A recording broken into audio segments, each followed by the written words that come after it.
Romanos 12, del 9 al 16. Dice así la palabra del Señor: el amor sea sin fingimiento, aborreced lo malo, seguid lo bueno, amaos los unos a los otros con amor fraternal, en cuanto a honra, prefiriendo los unos a los otros, en lo que requiere diligencia, no perezosos, fervientes en espíritu, sirviendo al Señor, gozosos en la esperanza, sufridos en la tribulación, constantes en la oración, compartiendo para las necesidades de los santos, practicando la hospitalidad. Bendecid a los que os persiguen, bendecid y no maldigáis, gozaos con los que se gozan, llorad con los que lloran, unánimes entre vosotros, no altivos, sino asociándonos con los humildes, no seáis sabios en vuestra propia opinión. Oremos, hermano.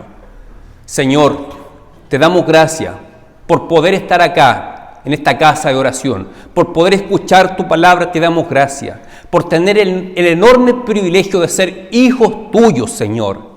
Te damos gracias y te rogamos tu bendición para que tú alumbre los ojos de nuestro entendimiento, para que podamos comprender las grandezas que tu palabra tiene para cada uno de nosotros. Te lo pedimos en el nombre de nuestro Señor Jesucristo. Amén. Quisiera comenzar, hermanos, citando palabras del apóstol Juan. En la primera carta de Juan, capítulo 5, versículo 3, él dice: esto es el amor de Dios, que guarden sus mandamientos, y sus mandamientos no son gravosos. ¿Qué significa esto? ¿Que los mandamientos de Dios no sean gravosos? Algunas traducciones lo aclaran poniendo así: los mandamientos de Dios no son difíciles de cumplir. Así que eso significa, hermanos, que los mandamientos de Dios no son gravosos, significa que no son difíciles de cumplir. Ahora, cuando uno estudia la carta de Primera de Juan completa, como lo hicimos con los hermanos los días viernes hace pocos meses atrás, entendemos que el apóstol Juan se está refiriendo particularmente a dos mandamientos. El primero, que creáis en el Señor Jesucristo. Y segundo mandamiento, que os améis unos a otros, así como el Señor nos ha amado. Y estos mandamientos, dice Juan, no son difíciles de cumplir. No es difícil creer en el Señor Jesucristo, porque hemos sido capacitados por el Espíritu Santo para tener fe en el Señor Jesucristo. Y hemos sido capacitados por el mismo Señor para amarnos unos a otros. Y esto nos hace recordar las palabras del propio Juan en el Evangelio cuando ora por sus discípulos: ora, Padre, así como tú y yo somos uno, yo te pido para que ellos también sean uno, para que el mundo vea la unidad que hay en ellos y entiendan que son mis hijos. Los primeros cristianos tenían muy en claro esto. En los tiempos de persecución de los primeros siglos del cristianismo, los cristianos que eran perseguidos por el Imperio Romano eran llevados al Coliseo Romano y puestos como espectáculo para ser devorados por las fieras, por los leones y por los tigres. Y entonces le llamaba la atención, que era escrito en los registros de los historiadores romanos de la época, que les llamaba mucho la atención a la gente cómo los cristianos morían abrazados, orando y entonando alabanza cuando eran devorados por estos animales. Entonces la gente de Roma de aquella época le llamaba la atención la unidad y el amor mutuo que tenían los cristianos. Quisiera hacer una pregunta para reflexionar. ¿Hoy en día los cristianos son reconocidos por su unidad, por el amor mutuo entre ellos? Lamentablemente muchas veces damos un espectáculo diferente, hacemos el ridículo. Muchas veces aparecen reportajes en televisión, noticias, donde hay hermanos evangélicos en peleas, en pugnas, en disputas internas, y eso nos avergüenza. Todo lo contrario, lo que el Señor quiere de nosotros, que seamos unidos, seamos unos en amor y que demos ese testimonio al mundo de cuánto nos amamos unos a otros. Ya dije la semana pasada que desde el capítulo 12 en adelante, Pablo se enfoca en la enseñanza práctica para la iglesia. Del capítulo 1 hasta el final del capítulo 11 es doctrina, es teología, pero del 12 en adelante es vida práctica. Y la semana pasada estuvimos hablando de los dones del Espíritu Santo que aparecen relatados desde el versículo 6 al 8. Hablamos en qué consistían cada uno de esos dones. Y no es casualidad que inmediatamente después de hablar de los dones del Espíritu en Romanos, Ahora el apóstol habla del amor. Para los que han leído la primera carta de Corintios, recuérdense que el capítulo 12 de 1 Corintios habla también de dones espirituales. E inmediatamente después, en el capítulo 13, el apóstol Pablo habla de la importancia del amor. Así que para Pablo siempre conecta la enseñanza acerca de los dones espirituales con el amor. ¿Por qué hace esto Pablo? Porque él tiene claro que por más que precioso que sea el don que Dios te ha dado, tú no podrás utilizar correctamente ese don si no hay amor en tu vida, si no hay amor por los hermanos, porque los dones Dios nos da para la edificación de la iglesia. ¿Cómo tú vas a procurar la edificación de la iglesia si no sabes amar a tus hermanos? Por lo tanto, nunca se puede disociar la enseñanza del ejercicio de los dones espirituales con la práctica del amor. Si tú no sabes amar a tu hermano, jamás podrás utilizar correctamente el don que Dios te ha dado. Y eso queda rectificado acá. Del 6 al 8 habla de dones. Y del 9 al 16 habla del amor que tiene que haber entre los hermanos. Ojo que más adelante, del versículo 17 al 21, habla acerca de cómo tiene que ser nuestro trato respecto a la gente de afuera, los no cristianos. Pero del versículo 9 al 16 se centra el apóstol Pablo a hablar cómo tiene que ser la relación entre hermanos. Y miren cómo dice que el amor sea sin fingimiento. ¿Es posible, hermanos, amar de forma fingida? Lamentablemente sí es posible. Por ejemplo, no sé si a alguien le ha sucedido, de repente hay un hermano en la iglesia que a ustedes no les cae bien. Tal vez hizo algo ese hermano en contra de ustedes en el pasado, hace mucho tiempo, nunca se arrepintió, les hizo daño, y para el hermano es como si nada. Y ustedes no olvidan eso, y guardan ese rencor. Y se encuentran con él en la iglesia, lo saludan, que Dios te bendiga hermano, pero está el dolor y el rechazo a ese hermano en nuestro interior. A eso le llama la Biblia un amor fingido. Y el llamado es que nuestro amor tiene que ser sin fingimiento, tiene que ser sincero. Ahora, el amor ciertamente involucra sentimientos, pero no es solamente sentimientos. Un matrimonio que se ama el uno al otro, obviamente experimentan sentimientos del uno por el otro. Un padre y una madre que ama a su hijo, obviamente tiene sentimientos hacia sus hijos. Pero el amor no es solo sentimiento, va mucho más allá, es algo mucho más profundo. El amor, más que un sentimiento en sí, es una actitud. Es una actitud que tomamos respecto a una persona. Ahora, ¿es posible que los no cristianos experimenten amor el uno por el otro? Sí, claro que es posible. Hay personas que no son cristianas y se aman, entre familiares, entre amigos se aman. ¿Y cómo podría un no cristiano tratar con este tema del amor sin fingimiento? Imagínense la misma situación que les planteé. Tú saludas amablemente a un hermano y tienes algo en tu corazón, un rencor hacia ese hermano. Dije que eso sería un amor fingido. ¿Cómo trata un no creyente con este aspecto? El no creyente tiene dos posibilidades. Imagínate una persona no creyente, no cristiana, que se encuentra con una persona que le cae pésimo. Tiene dos opciones. Una, derechamente la evita, la rechaza, no le habla, no lo mira. Esa es una opción. Y la otra opción es la actitud fingida, hipócrita, de saludarlo, hola, ¿cómo estás? Tanto tiempo, pero en su corazón hay un rechazo absoluto, hay un repudio a esa persona. O sea, la persona puede tomar una actitud hipócrita de un amor fingido o simplemente descartarlo, rechazarlo. Esas son las dos opciones que tiene una persona no cristiana. Ahora, ¿qué opciones tenemos nosotros como cristianos a la hora de relacionarnos con alguien que nos cae mal? ¿Será que tenemos esas mismas dos opciones que el no cristiano? ¿Será que tenemos la posibilidad de no mirar al hermano, de no saludarlo, de no dirigirle la palabra? Eso se veía muy feo. Por lo tanto, generalmente no lo hacemos. Pero caemos en el otro peligro del amor fingido. ¿Cómo estás, hermano? Le damos la mano, un abrazo. Sin embargo, en nuestro corazón hay un rechazo hacia esa persona. No me olvido lo que esta persona me hizo tal vez. No me olvido cuando esa persona me acusó de ladrón en la iglesia. No me olvido. Por lo tanto, puedo saludarlo, ser amable con él, pero no me olvido de lo que esa persona me hizo. Eso sería un amor fingido. ¿Qué es lo que tendría que ser el cristiano? Bueno, de partida, si el cristiano cae en esa actitud de amor fingido, está pecando porque está desobedeciendo la palabra de Dios, En la palabra dice, el amor sea sin fingimiento. Así que si estamos en esta actitud, estamos desobedeciendo la palabra de Dios. ¿Qué tendría que hacer el cristiano si está en esa situación? Aquí es donde aplica el Evangelio. El Evangelio aplica en todos los ámbitos de nuestra vida. ¿Cómo aplica el Evangelio? Recuerda lo que Cristo hizo por ti. Cristo murió por ti. Cristo te amó sin que tú lo merecieres. Tú eres pecador, malvado, depravado, condenado. Romanos 3 lo deja claro. No hay ninguno que sea bueno. No hay quien sea justo. No hay quien haga lo bueno. No hay quien busque a Dios. Sin embargo, Cristo murió por nosotros.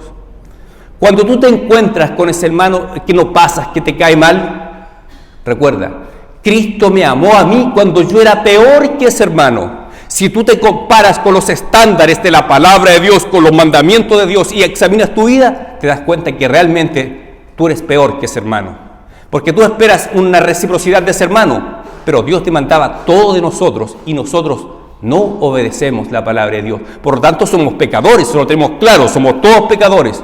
Y entonces, siendo yo malvado, rebelde hacia Dios, Cristo murió por mí. Si Cristo fue capaz de amarme, ¿cómo yo no puedo ser capaz de amar a ese hermano que me cae mal? Bueno, por eso te digo, no hay cabida para el cristiano ese amor fingido. Y si estás luchando con esa dificultad, recuerda el Evangelio, lo que Cristo hizo por ti, que Cristo murió por ti sin que tú lo merecieras. Entonces vas viendo cómo cuando Jesucristo dice, el que no carga su cruz cada día y me sigue no es digno de mí. Bueno, ¿y cómo cargo la cruz de Cristo cada día? Cada momento cuando te encuentras con ese hermano que te cae mal, tú recuerda lo que Cristo, recuerda que Cristo murió en la cruz. Y cuando tú estás dispuesto a amar a ese hermano a pesar de que te hizo algo, entonces tú tomas la cruz de Cristo. En ese momento aplicas el Evangelio en tu vida día a día. Así que el no creyente no tiene esa posibilidad. Él o rechaza a esa persona, le pasa por alto derechamente, o tiene un amor fingido.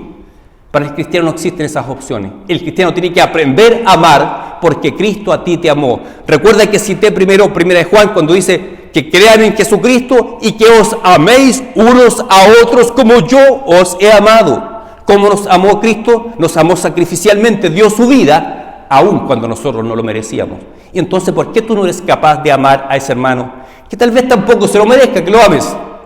Pero Cristo te manda a amar como Él ha amado. Y Él dio su vida por nosotros, siendo viles pecadores. Si seguimos avanzando, el versículo 11 dice, en lo que requiere diligencia, no perezosos, fervientes en espíritu, sirviendo al Señor. Acá continúa hablando del amor fraternal, del amor entre hermanos. Habla de ser diligentes en el sentido de socorrer a los hermanos que están pasando necesidad. Una iglesia sana es capaz de detectar necesidades en los hermanos y ayudarles. Ahora, este mandamiento de ayudar, de ser diligente en prestar ayuda, no es solamente un mandamiento para los líderes, para los presbíteros o para los diáconos. Es un mandamiento para todos los cristianos. Todos tenemos que estar prestos en ayudar al necesitado. Ahora aquí voy a aclarar algo. Nadie en la iglesia es omnisciente. Solamente Dios es omnisciente, conoce todo lo que sucede, conoce nuestras necesidades, conoce nuestras carencias. Nosotros, cuando nos enteramos que hay un hermano con necesidad, podemos ayudar. Pero como no somos omniscientes, no nos podemos enterar cuando un hermano está pasando necesidad, pero este hermano no habla, no comunica. Por lo tanto, hermano, si tú estás pasando una necesidad en particular, es importante que lo comuniques. Comunícale a los diáconos, a los presbíteros. Comunica a la iglesia para que nosotros podamos saber cómo te podemos ayudar. Los diáconos de la iglesia continuamente están ayudando, hermanos, ya sea con alimentos, con dinero muchas veces, y muchas veces no podemos mucho hacer. Por ejemplo, ha ocurrido que hay hermanos que están sin trabajo y están buscando trabajo. Probablemente no le vamos a ofrecer un trabajo, pero sí vamos a estar siempre orando por el hermano. Por eso acá ha de ser constantes en la oración. Cuando ayudamos a alguien, no solamente lo ayudamos con una ofrenda o con alimentos, sino que también tenemos que estar siempre orando por la necesidad. Cuando en el WhatsApp de la iglesia se comunica que hay un hermano que está enfermo con alguna necesidad, es un deber que la iglesia esté siempre constantemente orando. Hay ocasiones que lo único que podemos hacer es orar. Hay otras ocasiones que podemos ser más proactivos, y como di algunos ejemplos, podemos ayudar de forma material, pero de repente, si un hermano tiene una enfermedad terminal y no hay nada que hacer, solamente lo que podemos hacer es orar. O sea, pero siempre hay algo que podemos hacer. Podemos a veces asistirle económicamente, materialmente, pero hay otras veces lo vamos a asistir solamente espiritualmente. Pero es un deber de la iglesia siempre ser generoso y bondadoso. De esa forma manifestamos el amor el uno con el otro. Incluso aquel hermano que no me cae tan bien. Y aquí recalco el punto. Probablemente tú nunca vas a experimentar sentimientos por ese hermano que te cae mal, el mismo sentimiento que experimentas por tus mejores amigos. Pero eso no significa que no ames a ese hermano. Tal vez nunca me va a caer del todo bien ese hermano. No me gusta cómo habla, no me gusta la voz que tiene, lo encuentro muy agrandado. Pero yo lo puedo amar, sí lo puedo amar. ¿Y cómo manifiesto mi amor? Uno, no excluyéndolo, saludándolo, abrazándolo. Y algo muy importante, ¿cómo demuestro que realmente amo a una persona? Cuando esa persona está pasando necesidad, yo puedo orar por él con toda sinceridad en mis oraciones privadas, no solamente cuando oramos en la iglesia públicamente. Si hay un hermano que tal vez todavía no me cae bien, pero yo lo quiero amar porque Cristo me enseñó a amar como Él nos ha amado, yo voy a orar con sinceridad. Señor, ayuda a ese hermano, sana a su esposa, consigue un trabajo, Señor, provee un trabajo para este hermano que está pasando tanta necesidad. Entonces ahí tú estás aprendiendo a amar al hermano. Ahí tú te das cuenta que el amor es mucho más profundo que un simple sentimiento, es una actitud. Tú muestras tu amor por ese hermano con la actitud de orar continuamente por el bienestar de ese hermano. Aunque tal vez nunca te va a caer del todo bien, pero tú sí lo puedes amar. Es posible amar porque Cristo nos ha enseñado a amar y nos manda a amar. Y si te cuesta amar, pídele al Señor que te fortalezca, porque es el Señor que nos capacita por su Espíritu Santo para obedecer sus mandatos. Y si Él nos manda a amar, y si a ti te está costando amar a alguien, pídele al Señor que te ayude a amar a ese hermano que te cuesta amar. Y volviendo al tema de las ayudas sociales, gracias a Dios tenemos un equipo de diáconos que constantemente está ayudando a los necesitados, y muchas de esas ayudas son posibles gracias a las contribuciones generosas que ustedes hacen a la iglesia. Por ejemplo, ustedes bien saben, el último domingo de cada mes recolectamos la ofrenda de alimentos y la ofrenda para los diáconos, que ese día se entrega al cuerpo de diáconos. Todo eso se utiliza para ayudar a los hermanos que están pasando necesidad. Pero reitero, solamente nos enteramos que hay hermanos con necesidades cuando se hace evidente o cuando los hermanos hablan. Pero si alguien se está pasando necesidad y se queda callado, no somos omniscientes para percibir aquello. Así que, hermanos, reitero, esto no es un deber solamente de los diáconos. Todos ustedes tienen el deber, todos tenemos el deber de amarnos mutuamente, de mostrar al mundo que una característica del cristiano, un sello del cristiano, es el amor mutuo. Y seguimos con el texto. Gozaos en la esperanza, sufridos en tribulación, constantes en la oración. Tenemos que aprender a ser empáticos, a ponernos en lugar del hermano. Si a un hermano fue bendecido, nosotros nos alegramos. Si un hermano lo pasa mal, nos entristecemos. Y seamos constantes siempre en la oración. Generalmente somos muy egocéntricos en nuestras oraciones, nos centramos en nuestra persona o a lo más en nuestra familia, en nuestras necesidades, pero descuidamos otros aspectos, por ejemplo, de ser grato a Dios, dar gracias a Dios y orar por los otros hermanos que tal vez no son parte de mi círculo más cercano, pero sí oro porque hay hermanos que están pasando necesidad y tenemos que acordarnos de ser constantes en la oración por cada uno de ellos. Dice, compartiendo para las necesidades de los santos, practicando la hospitalidad. Aquí está hablando directamente de las necesidades físicas o económicas que puede tener un hermano. Recuerden la carta de Santiago. Santiago dice, si alguien tiene hambre, ¿cómo tú le vas a compartir palabra de Dios sin darle antes algo que comer? Si el hermano está pasando necesidad, no solamente vamos a orar, sino que vamos a compartir algo de comer con él. Reitero, gracias a Dios podemos hacerlo como iglesia. Dice el versículo 14, bendecid a los que os persiguen, bendecid y no maldigáis. Bueno, alguien puede malentender este texto y pensar que está hablando de la gente de afuera, que nos persigue, que nos discrimine. Alguien puede decir, yo en mi trabajo fui discriminado por ser cristiano, me hicieron el vacío, me aislaron. Antes me invitaban a los asados los compañeros de trabajo y ahora ya no me invitan más desde que se enteraron que soy cristiano. Puede ocurrir, ocurre. Y alguien puede decir, me sentí perseguido, me sentí discriminado en el colegio, mis compañeros ya no estudian conmigo porque se enteraron que yo soy diferente, soy hijo de Dios, soy cristiano y no me avergüenzo de decirlo. Pero ojo, el contexto en el cual está puesto este versículo está enseñándonos a relacionarnos entre hermanos. No está hablando de cómo relacionarnos con personas de afuera. Eso viene a partir del versículo 17 en adelante. Hasta el versículo 16 habla exclusivamente del trato entre hermanos en la iglesia. Así que, ¿será posible ser perseguido dentro de la iglesia? Lamentablemente sí es posible. Tal vez a alguien le ha ocurrido.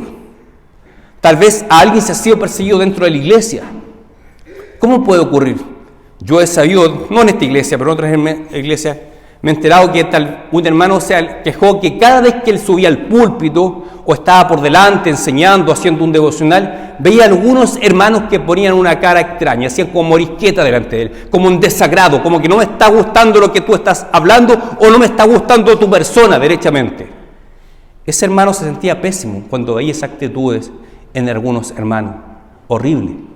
Y esa es una forma de persecución dentro de la iglesia. O de repente una vez me enteré de una hermana, cada vez que yo doy mi opinión en la iglesia respecto de algo, siempre me llevan la contraria. Nunca me dan la razón. Nunca consideran que yo estoy aportando. Siempre todo lo que digo está mal. Esa hermana se siente perseguida dentro de la iglesia. Así que aquí está hablando de una persecución entre hermanos dentro de la iglesia. Ahora, si alguien está en esa situación que se siente perseguido dentro de la iglesia, ¿qué tendría que hacer? ¿Tendría que acaso pagar con la misma moneda? ¿Tendría que decir diente por diente, ojo por ojo, diente por diente? ¿Sería que buscar una venganza? ¿Qué es lo que enseña la palabra de Dios? Hermanos, si tú te sientes perseguido por tus hermanos, bendecidlos y no los maldigáis. Aquí volvemos al tema del amor. Si hay un hermano que tiene una actitud hostil hacia ti, tu deber como hijo de Dios es bendecir a ese hermano. Tú no lo rechaces, tú sigues saludándolo, síguelo abrazándolo, sigues siendo amable con él y ora por ese hermano. Esa es la actitud que tiene que tener el cristiano cuando dentro de la propia comunidad cristiana sientes que alguien no te quiere. Recuerda que al principio dijimos que tenemos que aprender a amar. Incluso aquel que nos hizo algo que no nos cae bien. Pero cuando a nosotros nos tienen esa actitud hacia nosotros, cuando tienen esa actitud negativa hacia nosotros, nuestro deber es bendecir y no maldecir. Tú aprende a orar por ese hermano al cual tú no le agradas. Tal vez tú no tienes ningún problema con ese hermano, te cae bien, lo estimas, pero hay algo que no entiendes, pero ese hermano, tú no le agradas a él. Bueno, tu deber es orar por ese hermano, buscar un acercamiento. Eso es bendecirlo. Ahora, si tú sales hablando con los demás hermanos de la iglesia y dices, ¿sabe qué?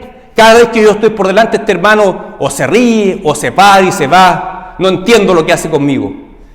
Comienzas a hablar, a murmurar en contra de ese hermano. Eso es sinónimo de maldecir al hermano. Tú bendícelo, ora por él, acércate a él. Trata de conocerlo mejor para entender por qué él tiene esas actitudes contigo. Esa es la actitud de un cristiano, una actitud en amor. Y dice el texto, unánimes entre vosotros, no altivos, sino asociándonos con los humildes. Está diciendo Pablo que en la iglesia de Roma habían hermanos altivos que se negaban a compartir con los hermanos más humildes. Líbrenos Dios de tener esa actitud. Hermanos, una actitud altiva que miran para abajo a otros hermanos, ya sea por su condición económica o por su condición educacional. De repente hay hermanos con un gran nivel de educación y hermanos que tienen muy bajos niveles de educación. Entonces dice, compartan ustedes con todos, incluso con los más humildes. Es nuestro deber no solamente compartir o ser amable con los hermanos que están al mismo nivel que yo, sino que nuestro deber es compartir, incluso dice el texto, con los más humildes.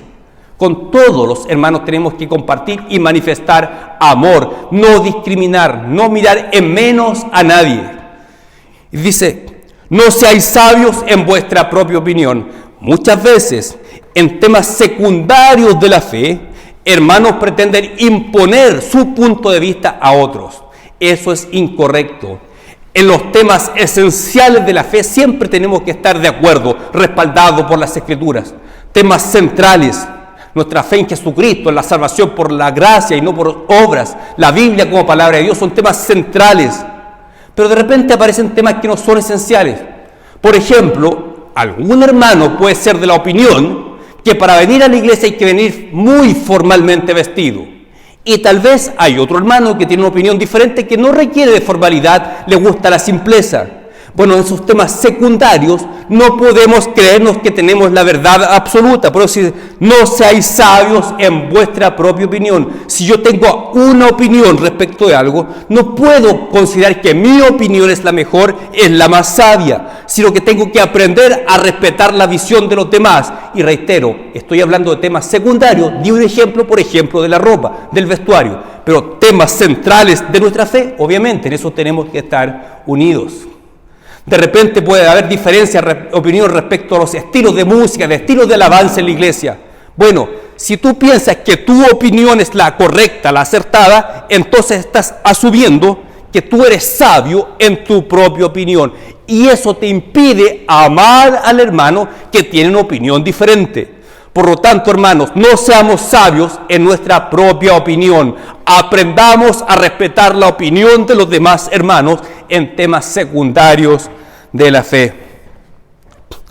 A modo de conclusión, hermanos, vuelvo a las palabras del apóstol Juan, que dijo el Señor Jesucristo: ámense uno a los otros como yo los he amado. No digo que esto sea fácil. Hay hermanos que es más difícil de amar. Pero tú recuerda el Evangelio. Recuerda, si Cristo fue capaz de amarme cuando yo era un pecador, ¿por qué yo no voy a amar a mi hermano que no es tan pecador tal vez como lo era yo antes de conocer al Señor Jesucristo? Si Cristo fue capaz de amarme y dio su vida por mí, ¿cómo yo no voy a ser capaz de amar a este hermano que tal vez es antipático? Pero así como Cristo te amó a ti, tú tienes que aprender a amar a ese hermano. Para que el mundo crea, el mundo tiene que ver unidad y amor entre los cristianos. Si no existe amor, no existe comunión entre los cristianos, entonces ¿cómo el mundo va a encontrar atractiva la fe cristiana? El Imperio Romano vio cómo los cristianos se amaban, cómo morían juntos en el Coliseo romano. Y a la larga, Roma se convirtió a Cristo. La gran mayoría del Imperio Romano terminó, al menos oficialmente, al menos externamente, adoptó la fe cristiana y dejó el paganismo, porque fueron impactados por ver cómo se amaban entre ellos los cristianos.